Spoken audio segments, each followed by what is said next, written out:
Ikaw ba ay nalulumbay? Kailangan mo ba ng kaibigan? Halina at sumama sa Barkadahan kay Kristo. At ngayon, narito ang mga kabarkada ni Kristo. Hello at isang magandang gabi po sa inyong lahat. Ito na naman po ang inyong among sa Himpapawid. Si Among Pep Bakay po ito, ang Director po ng Commission on Catechesis ng Archdiocese of San Fernando, Pampanga. At welcome po sa ating popular na programang Barkadahan kay Kristo, no? And of course, nakikinig pa rin po tayo dito sa ating Archdiocesan radio station, ang 91.9 Bright FM Friends tayo. And it's December 9, yan, 2015. No, isang napakagandang Wednesday, yan, Advent, second week of Advent na tayo.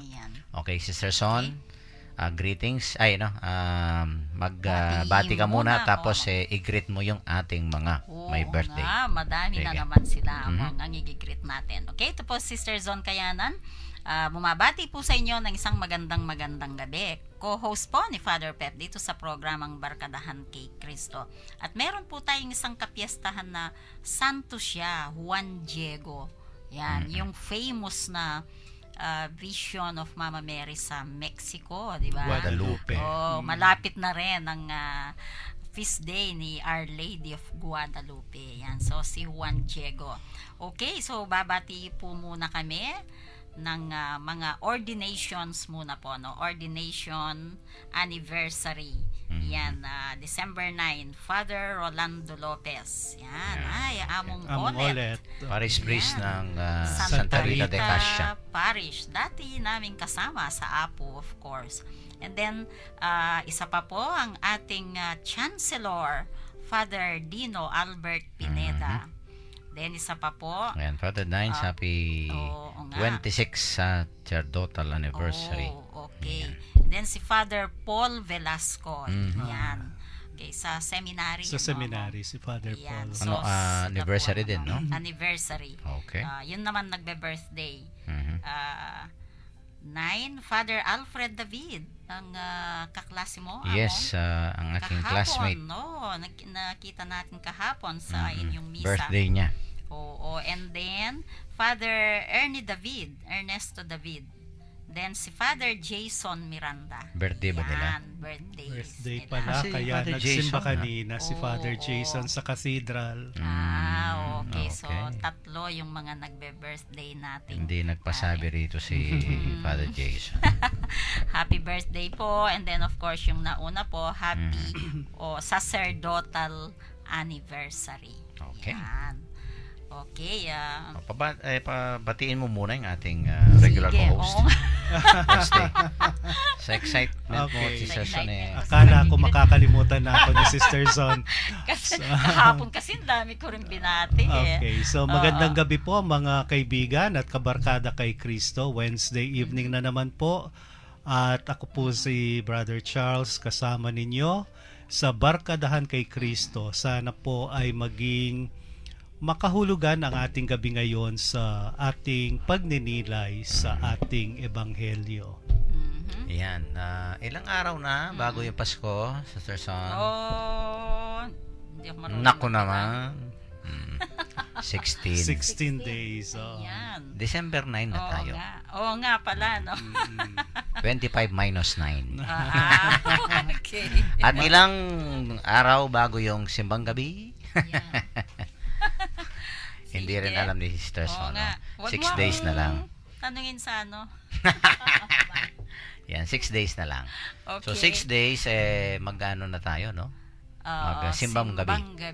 Kasi 15 yung start, although yung 16 talaga, no?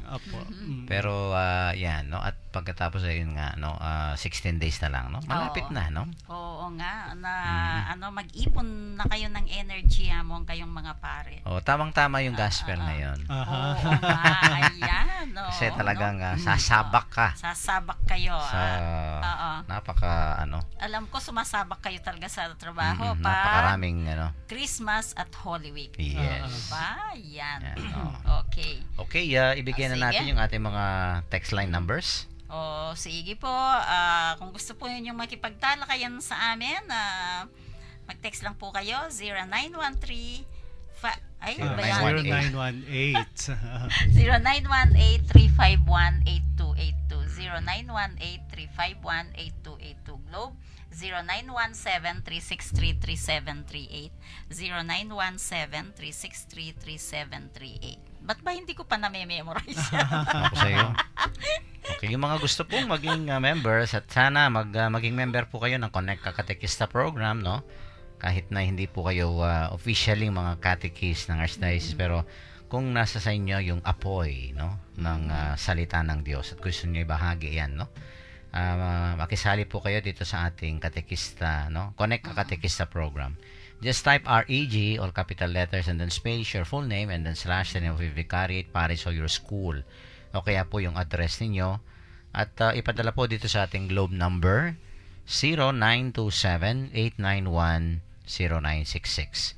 Ulitin ko po, 0927-891-0966. Once registered, ay makakatanggap po kayo ng daily inspirational messages from the Lord, no? Kung may mga kahilingan kayo, intentions, pasasalamat, pwede nyo pong i-text sa number na yan, no? At isasali po natin sa ating daily masses dyan sa Arzobispado de Pampanga Chapel. Pinapasalamatan po natin si Sister Son Pasco, ang ating kabarkadahan dyan sa Our Lady of Victory, for maintaining our SMS service para po dito sa ating Connect Katekista program. Kaya kung gusto nyo naman pong manood sa internet, nasa live streaming po kami ng www.ustream.tv. Then search po ninyo yung Bright FM 91.9. At kung gusto nyo naman pong mapakinggan ng mga nakaraang episodes, nasa Facebook account name Barkadahan kay Cristo Pampanga. Yan, salamat po kay Longlong Pascual for maintaining our Facebook accounts. Okay, at Okay, diretso na tayo. Babasahin po sa atin ni Sister Son ang ating ebanghelyo sa gabing ito. Pagbasa mula sa Ebanghelyo ni San Mateo. Lumapit kayo sa akin, kayong lahat na nahihirapan at lubhang nabibigatan sa inyong pasanin, at kayo'y bibigyan ko ng kapahingahan. Pasanin ninyo ang aking pamatok at matuto kayo sa akin, sapagkat ako'y maamo at may mababang loob. Makakatagpo kayo sa akin ng kapahingahan, sapagkat madaling dalhin ang aking pamatok at magaan ang pasaning ibibigay ko sa inyo. Ang mabuting balita ng ating kaligtasan. Pinupuri ka namin, Panginoong Hesukristo. Okay. Sige po, Brother Charles. Ang ganda ng ebanghelyong nabasa, Sister Zon, Father Oo. Pep. Kagagaling ko po sa isang 2-day evaluation and planning namin sa university. At yun pong brainstorming namin kanina. Ngayong hapon, natapos po kami ng 5:45. So, from the venue po sa university, so patakbo ako on how to catch yung oras para makabot ako dito sa Barkadahan, no? At pagdating ko po dito sa Del Pilar, ay heavy traffic po. So, bumaba po ako at tumakbo na papunta dito sa building. At pagdating ko, sabi ko, ay sana okay ang elevator. Okay po ang elevator pero nakasusi, wala po yung guard.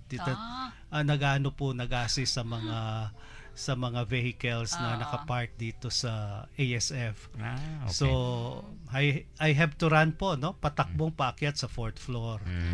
And then pagpasok ko sa booth, sabi ko, ay, nakakapagod. So, for 2 days yun po, mentally, no? Pagod na pagod sa planning. And then, physically naman, patakbo para sa Barkadahan.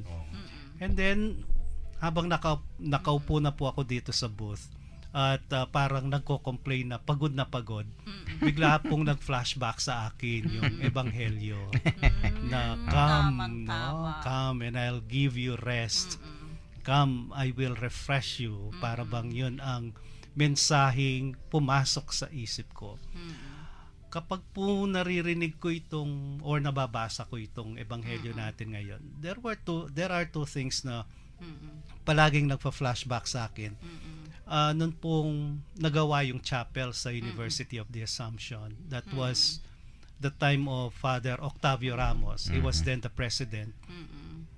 Dahil first time pong magawa yung chapel, University Chapel, at hindi pa sanay yung mga estudyante na mag-visit sa chapel.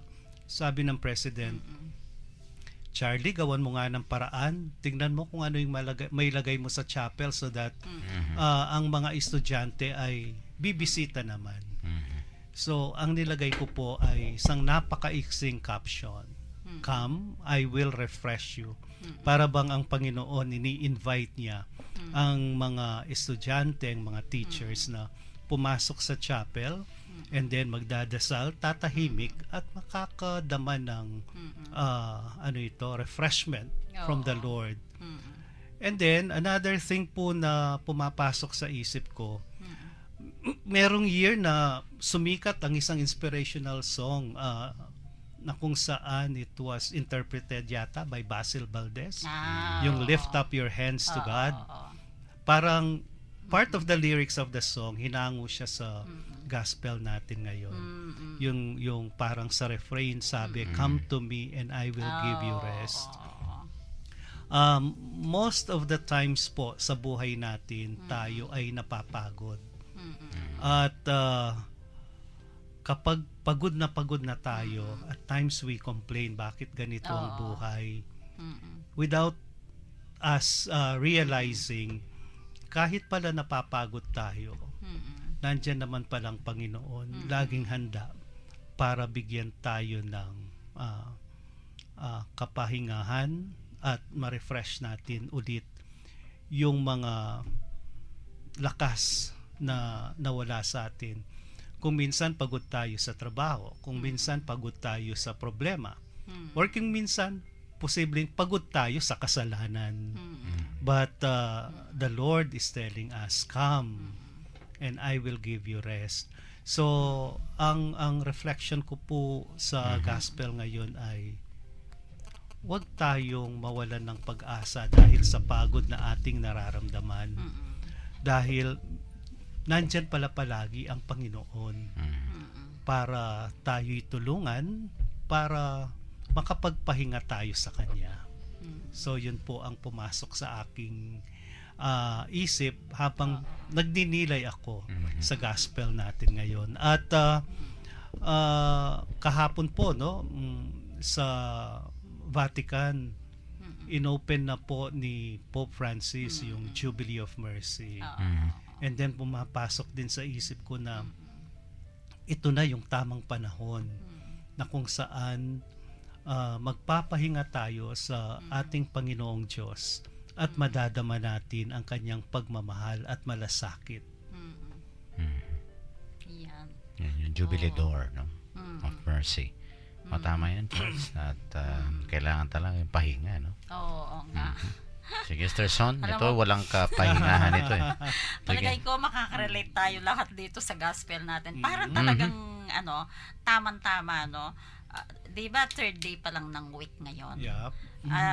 Sige, sharing din ako ngayon na alam mo among nung Monday, napagod ako. Just sa totoo lang, no? Defending my budget proposal for 2016. Budget isa sa hearing na. catechesis, sa catechesis at saka sa Alfie. Kasi inisa-isa ko kay Among lahat ng figures ko doon kung bakit ganito, bakit ganyan, ito yung actual 2015, ito yung magiging budget sa 2016. Yeah. Napagod ako kasi talagang pinlan ko kung ano ang gagawin ngayon 2016. So, I planned, talagang inisip ko ng husto kasi hindi naman pwedeng yung budget mo ng 2015 parehong-pareho ng 2016 eh. So, hindi pinag-isipan lang, talaga. Oo, pinag-isipan ko kung ano yung dapat gawin ngayong 2016 at din-justify ko kay Among ito ang dapat kong gawin, dalawang apostolate ko, no, ang catechesis tsaka yung Alfie, yung school. Pagkatapos na mag-usap ni Among, tumakbo naman ako sa seminaryo kay Among Jess. Diniscuss ko naman sa kanya kung ano yung nangyari sa budget, no? And of course, another explanation na naman. Alam mo, Among, pag-uwi ko dito, sabi ko, parang ang bigat. Ang bigat ng ginawa ko, not only yung pinlano ko, kung hindi, yung pag-i-explain paano mo i-justify, yung mga nakaraang mga gastos, and then paano ang gagawin mo ngayon 2016. Talagang naramdaman ko yung pagod. And then later on, naisip ko, Lord, sabi ko, pero para sa inyo ito. Yes. No?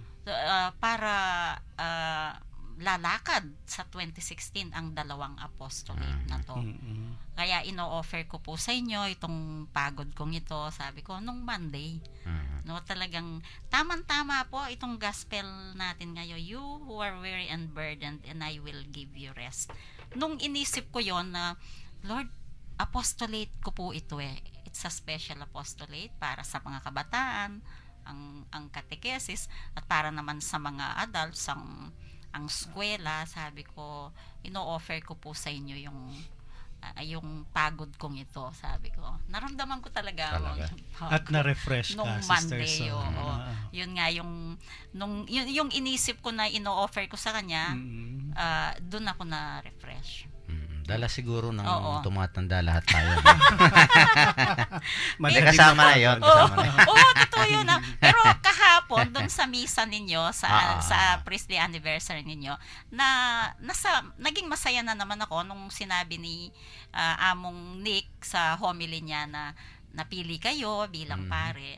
Habang sinasabi niya yon, nararamdaman ko rin. Ako rin po, alam ko, pinili niyo ako. Sa catechesis, sa Alfie, pinili po ninyo ako. So, masaya din akong nakarinig nung homily ni Among Nick, yung pare sa Santo Tomas. Santo Tomas, okay. So, yun po. Tamang-tama po yung gospel natin ngayon. Okay nga. At talagang, sino ba ang hindi ngayon, no? Hindi very busy. Minsan we grow tired, no? Mabigat yung mga ating concerns, di ba? Because we are living in a very fast world today. Tapos, yun nga, mas dumarami yung concerns ng mga tao sa Archdiocese, no? Tapos kami, pakunti, paraming populasyon, no? Actually, nung Christmas party namin nung Monday, sabi nga ni Apong Ambo, maswerte kayo dito sa Pampanga, maswerte daw tayo dito kasi ang Caloocan, I think it has 2.2 million na tao na Catholic population. Catholic. 2.2 million, and they have only 27 priests. Oh. 27 Can you beat that? lang. Tayo dito, ilan? Kami mga 145. Hindi, sa Pampanga, ilan ang mga Catholic? 1.2 yata, kung hindi ako nagkakamali. Between sila 1.2. 2 million? 2.2. 2.2, tapos 27 lang, pare. Wow. Tinan mo nga na.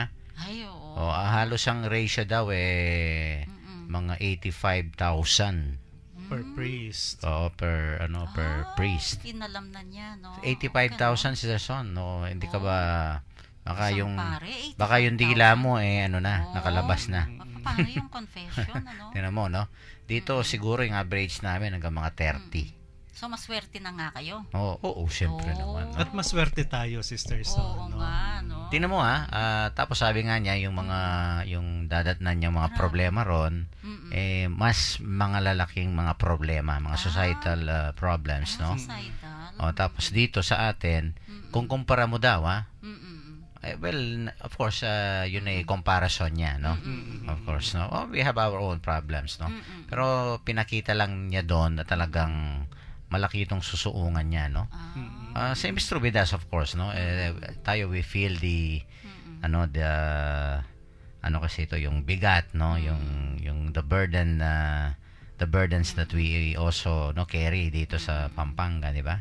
Pero ito nga, napakaganda na ang Panginoon, as He comes to us, no, in this season of Advent, yan, He offers us rest and itong comfort on rest, di ba? Yung tayo'y mabibiyaan ng yung parang yun nga, no, yung kapahingahan yan sa ating mga mabibigat at kung minsan nakakapagod, no? lahat tayo, di ba? Kung minsan kaya nga may si Charles nabanggit niya may planning sila, no? Kung minsan nagbabakasyon tayo, kami sabbatical leave, di ba? Nga ganyan, di ba? I remember nung yung aking spiritual director, sabi niya, see to it, sabi niya mag-day off ka once a week, no? Nung hindi pa actually nung malapit na ako magpare, don't forget that, you go out of your parish, sabi niya. You will do that, sabi niya. Eto nga, no? I think nasabi ko ng isang beses, you will do that not only for yourself but for your parishioners. Yeah. Di ba tama yan, Opo, sir? meron din pong isang malaking school sa Manila, no? Although, syempre, yung pondo nila malaki, no? Kapag po nakapag-render ng certain number of years of service ang isang teacher, bibigyan sila ng bakasyon for one term with pay. Yun, maganda. Ang reason daw ng administrators nila ay kung baga sa baterya, kailangan mong mag-recharge. Kasi paano ka magtuturo, paano ka maging efficient and effective as a teacher kung para bang burnout ka na. No? So you have to spend a vacation and then para pagbalik mo after one term somehow ay fully charged ka, refresh ka, and makakapagbahagi ka na naman sa inyong mga estudyante. Totoo yun. Ano ba yung mga signs na burnout na yung isang tao? Oo nga, no? Irritable. Physically siguro, pagod, no? and then Physically yung yung attitude siguro, yung irritable na. Oo. Tapos ano pa ba? yan, irritable, cranky. Oo. Tsaka minsan malungkot. wala din. nang Malungkot, yeah. parang wala nang gana, no? Oo. Parang ganyan. At baka mag-self-pity pa siya. Tsaka yung siguro, yung productivity mo, maapektuhan siguro kung nakakapag-produce ka ng ganito dati sa isang araw, baka lalo na kung Lesser halimbawa sa na. factory, lesser na yung productivity mo, no? Ito ba Siguro, connected sa maybe. Hindi ko alam yung sa medisina o kaya psychology. Yung nervous breakdown pagka burnout ka.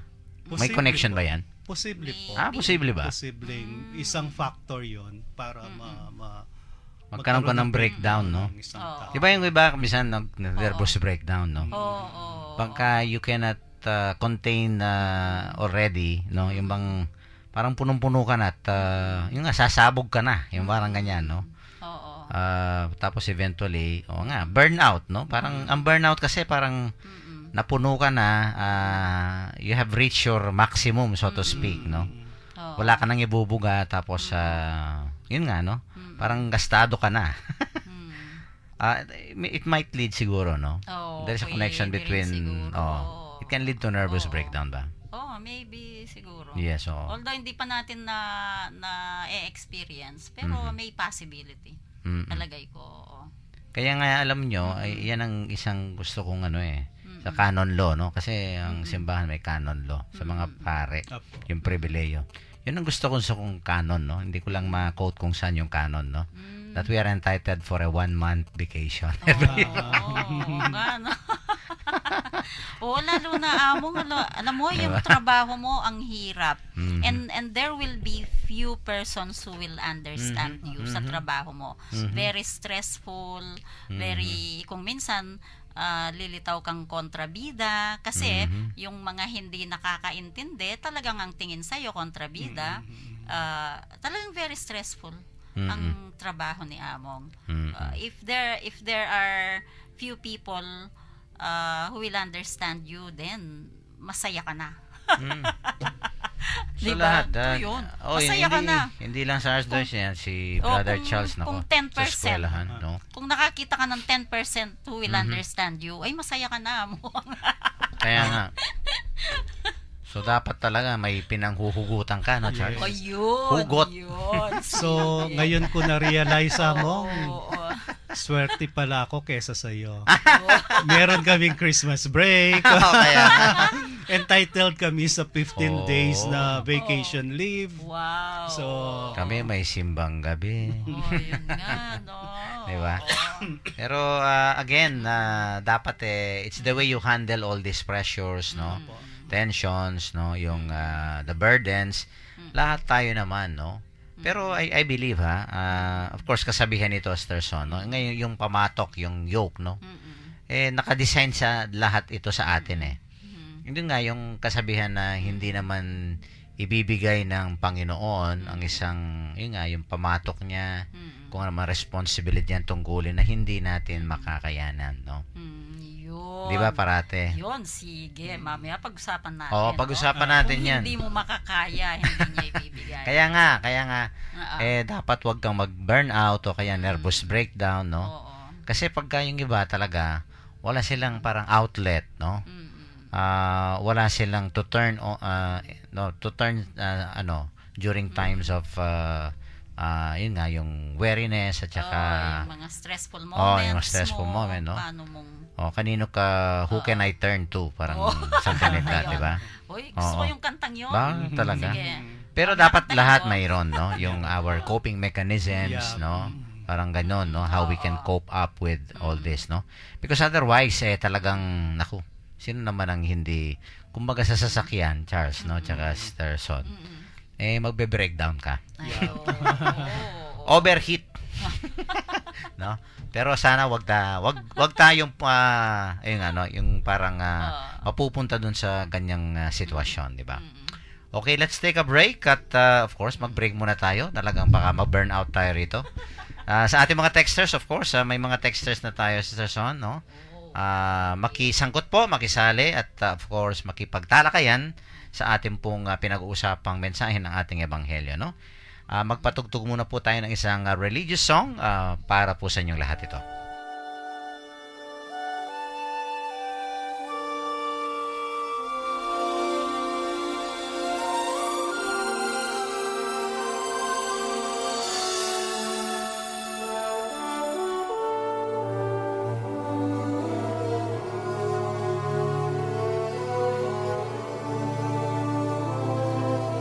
Life is not at all that bad, my friend. If you believe in yourself, if you believe there's someone who walks through life with you, you'll never be alone. Just learn to reach out and open your heart. Lift up your hands to God, and He'll show you the way. And He said, cast your burdens upon me, those who are heavily laden. Come to me, all of you who are tired of carrying heavy loads. For the yoke I will give you is easy, and my burden is light. Come to me, and I will give you rest. When you feel the world is tumbling down on you, and you have no one that you can hold on to, just face the rising sun, and you see hope, and there's no need to run. Lift up your hands to God, and He'll make you feel alright. And He said, cast your burdens upon me, those who are heavily laden.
I will give you rest.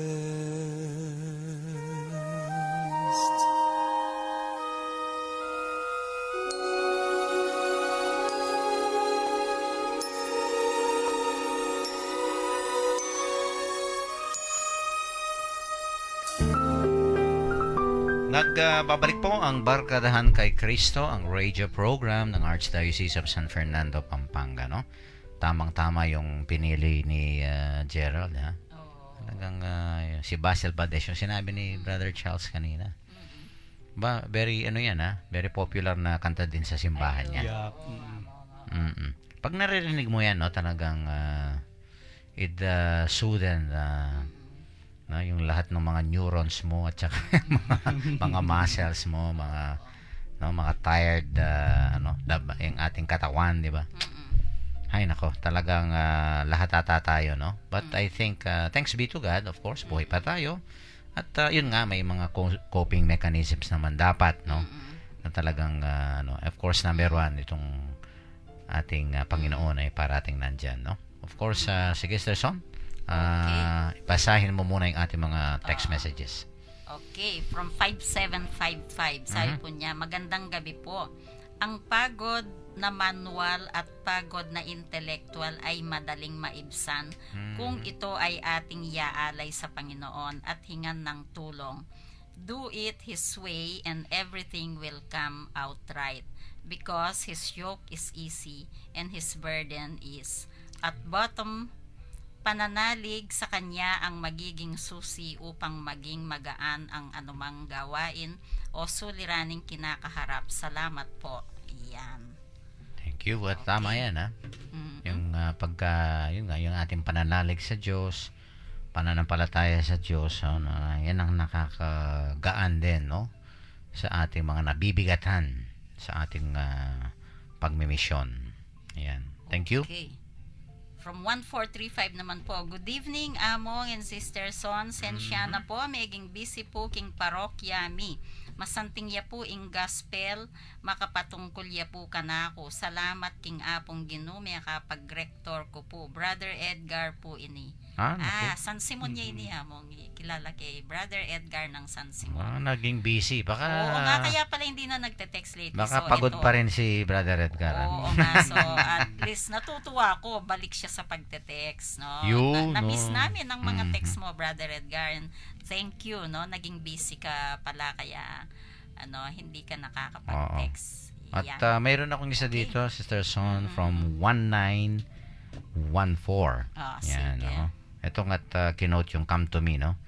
Tapos sabi niya, Jesus not only gives rest, but in Him we also find rest. So hindi siya lang nagbibigay, kung hindi siya mismo makakakita tayo ng kapahingahan sa Kanya. And as His followers, sabi niya, we are also to give, not burden or trouble to others, no? But rest. I mean to say, dapat maging pahinga daw tayo sa iba. Hindi tayo burden. Kaya troublemaker, no? Totoo yun, no? Through our love and concern, may others find the rest of God in us. Yan. Nakakapahinga ba ka ba, Sister Son, pag kasama mo kami ni Brother Charles? Oo. O kami burden sa'yo?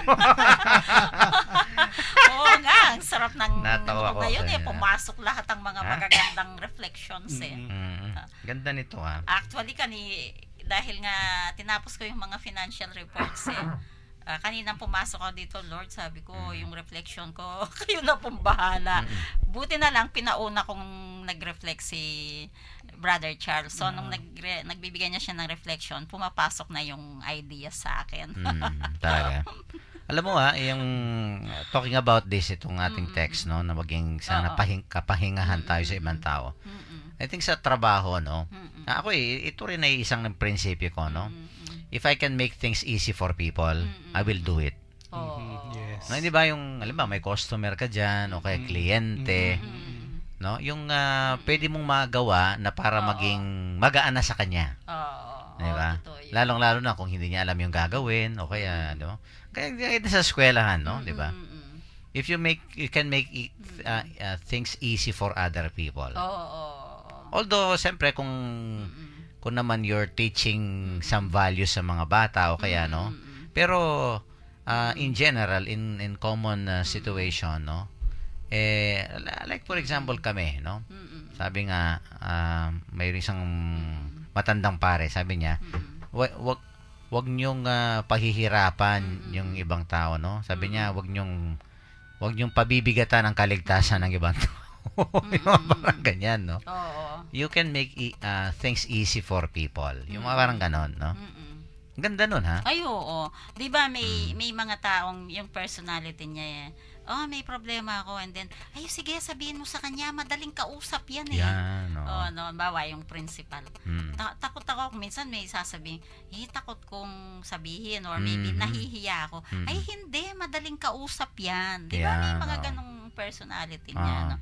Ako gusto ko yung ganong personality. Madaling kausap yan, huwag kang matakot. Yun, no? Diba? May mga taong ganon. Tsaka halimbawa lang, no, yung teacher, yan, sa eskwelahan, no.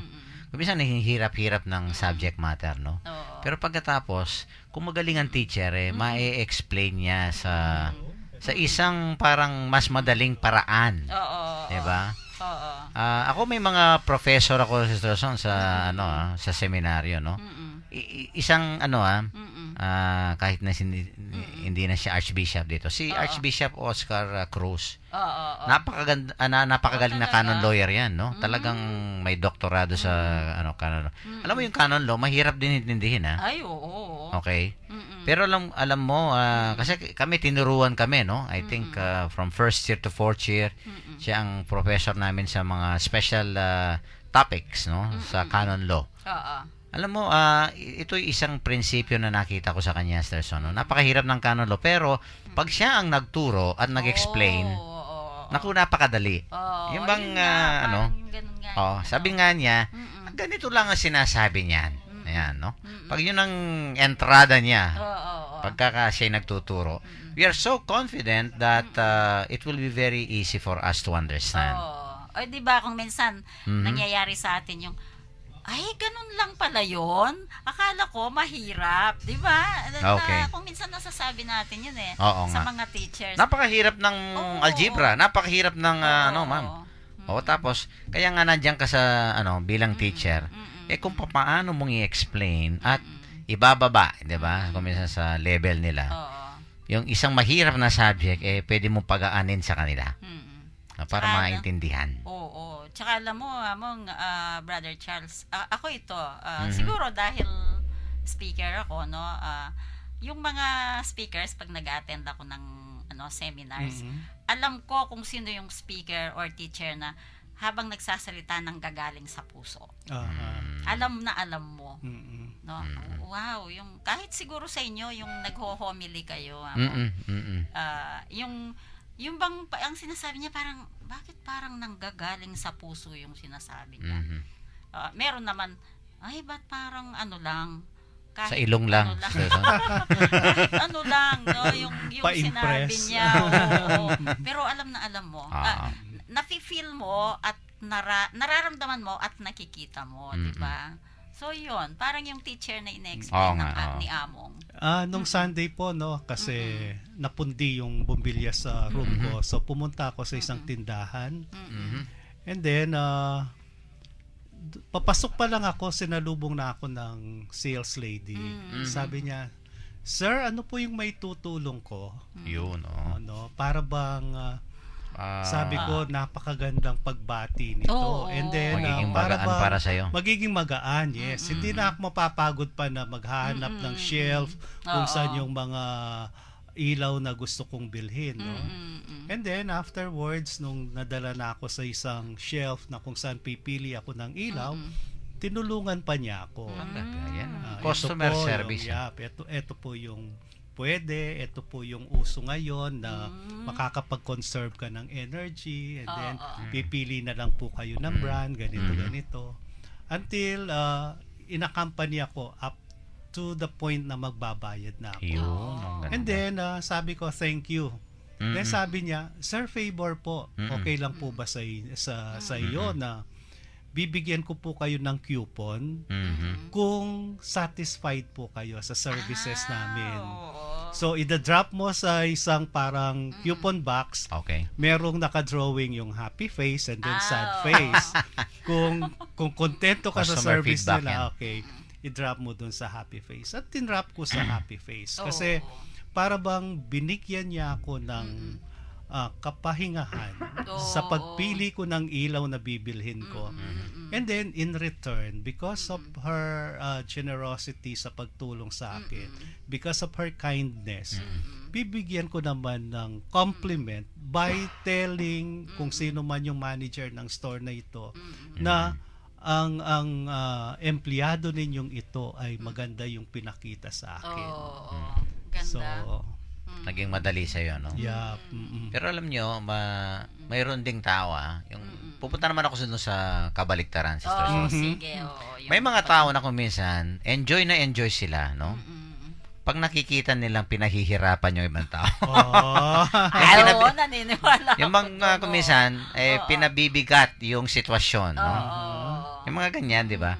Alam na nilang nahihirapan yung, yung ibang na-enjoy, tao. na-enjoy. Pagkatapos, pahihirapan palalo nila.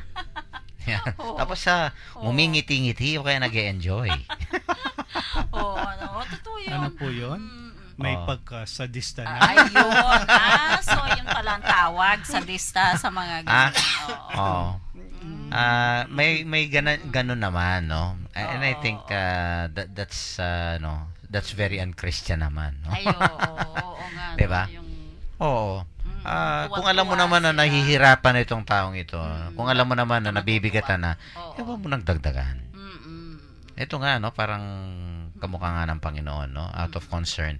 And I think, ito pang gusto kong Sige. ipansinin natin dito sa ating ebanghelyo, no? Sabi niya, my yoke is easy and my burden light, no? At kailan naging very easy at very light yung yoke at burden ng ating Panginoon? Well, of course, alam naman natin ultimately ay ang kanyang yoke at burden na talagang makita natin na talagang he really carried, no?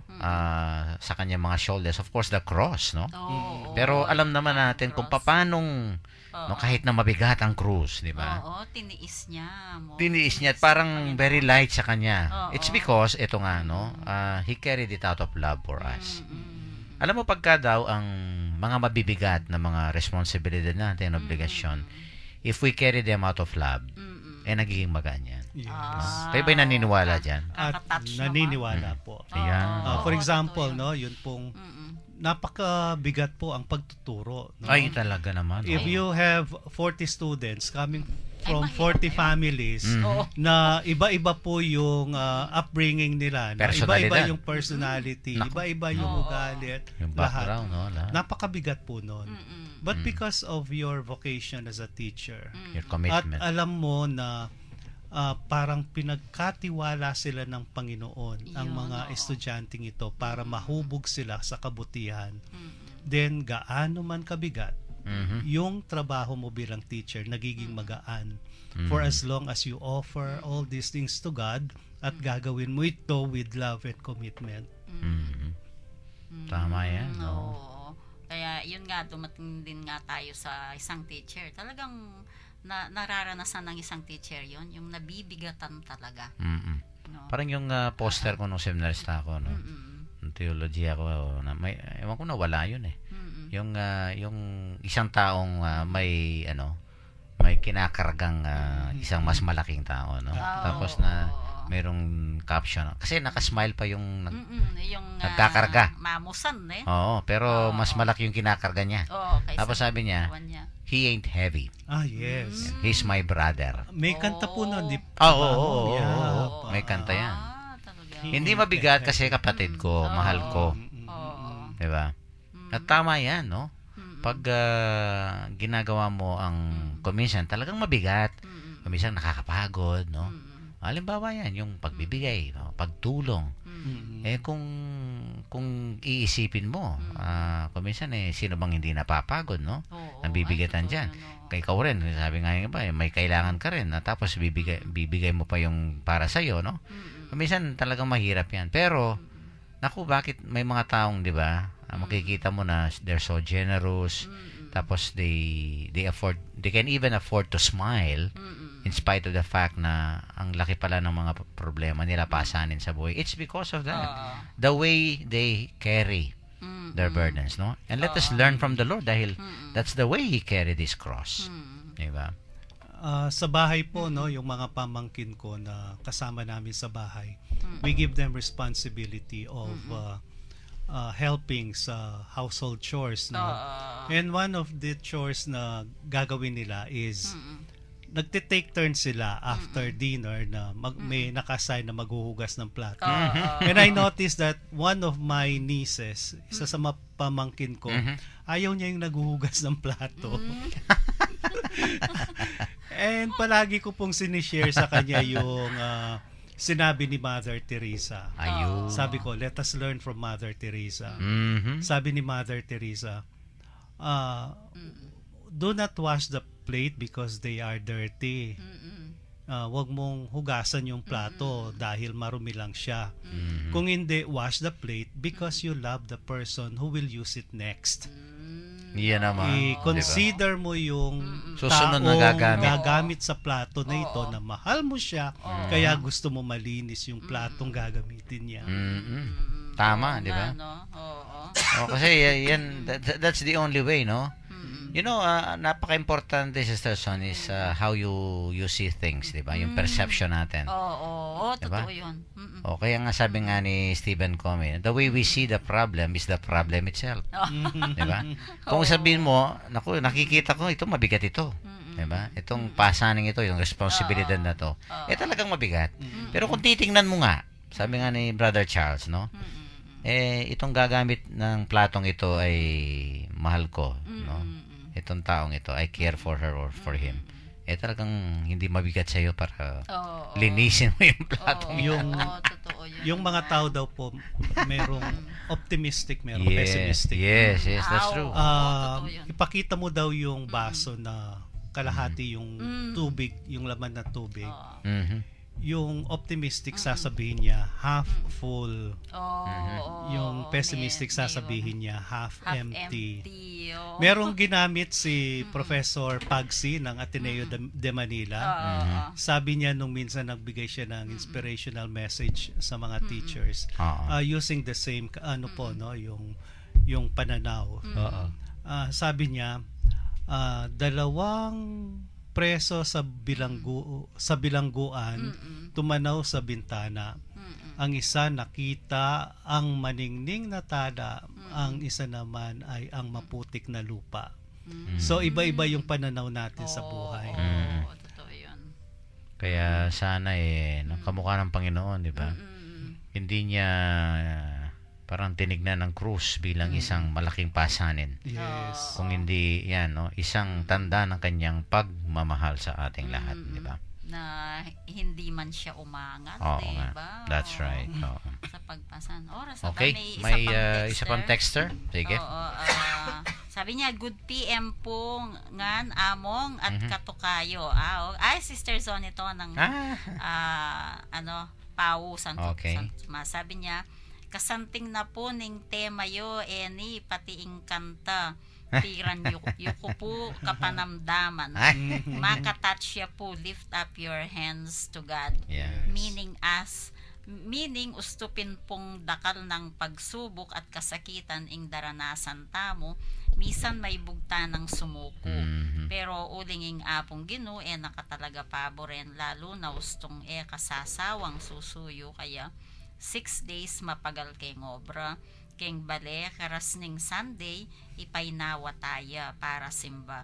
God is good, God is great, and God is almighty. Amen po. Dabarkads, Son Bondok, yan. ng Holy Rosary Parish, Pau. Talaga. Yan. Ayan, palagi tamang-tama yan. nagte-text sa atin to si Tukayo ko, yan. Minsan nga pumasyal po kayo dito para maging makilala namin kayo at mag-sharing kayo. Maging Yan. guest natin Tukayo. yan, no? Oo. Yung mga palaging nagte-text, ini-invite po namin kayong mamasyal dito. Yes.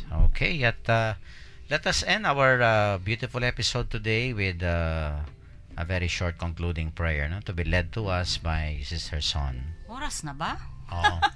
Ang bilis. Okay. Lord Jesus, inflame my heart with love for you and for your ways, and help me to exchange the yoke of rebellion for the sweet yoke of submission to your holy and loving word. Set me free from the folly of my own sinful ignorance and rebellious pride, that I may wholly desire what is good and in accord with your will. Amen. Amen. Ayan. Okay. Sige, Okay, may at, mga announcements ba sa school natin, University of the Assumption? Patuloy pa rin po kami sa senior high school admission po. Sa cathedral naman po, no? Yan, yung ating ano. Na nasabi ko po kanina na Yung, ang Santo the Papa door. ay ano ito, Binuksan. na-launch na po yung Jubilee of Mercy sa Roma, sa Vaticano. At sinabi po ng ating Santo Papa that we could replicate the celebration in our respective dioceses. So, ang Metropolitan Cathedral po ng San Fernando ay isa sa mga simbahan dito sa Archdiocese natin na ang main door niya ay i-consecrate bilang Door of Mercy. So, kanina pong umaga, nagmisa si Archbishop Dong Lavarias at nagkaroon po ng seremonya ng pagsasara ng pinto. It will be closed until Sunday, 13. December 13, at alas 7 po ng umaga, magkakaroon naman ng seremonya ng pagbubukas ng Holy Door of Mercy. So inanyayahan po namin kayo na sana makasama namin ang bawat isa sa selebrasyong ito. Okay, paalam na. Diretso mo na ng paalam. Okay, paalam ka na, Sister. Brother Charles, una ka na? Sa mga nakasama po namin, mga kaibigan at kabarkada kay Kristo, napakabilis po ng oras. Nawa ay nagkaroon tayo ng mabuting pagdinilay sa napakagandang ebanghelyo. Sana po ay magkaroon din tayo ng kapahingahan na binibigay ng Panginoon sa bawat isa sa atin. Magandang gabi po at God bless us all. Okay, Sister Son. Okay, maraming salamat po. Last day na po ng klase sa Alfie sa Saturday na po. Of course, may Christmas party kayo mga students. Okay, thank you very much po. Madami po tayong natutunan sa gospel natin ngayon. Napaganda po. Thank you very much. Goodbye and God bless. Ingat po kayo palagi. At sa lahat po ng nabibigatan at kung minsan napapagod, no? Parang yung pong nabasa ko, sabi niya, ipasa-load mo kay Jesus. Okay. So ipasa-load mo lahat natin sa Panginoon para maging magaan sa ating lahat. And of course, let us learn from the Lord, no? Because He carried all His burdens, no? Ito nga yung yoke niya. Lahat po ay ipinasa ng ating Panginoon, no? Sa kanyang napakalaking out of love, yung pagmamahal niya sa ating lahat. At ganun din po sana ang gawin natin, no? Let us learn from Him and let us always carry, no? All our responsibilities, commitments, no? Ano nga po lahat yung ibinigay na responsibilidad ng Panginoon, no? Out of love for Him and for other people. Ito po si Father Pep Bakay, ang director niya po ng Commission on Catechesis ng Archdiocese of San Fernando, Pampanga. Muli pong bumabati sa inyo ng isang magandang gabi. Ingat lang po at maraming salamat po sa inyong pakikinig.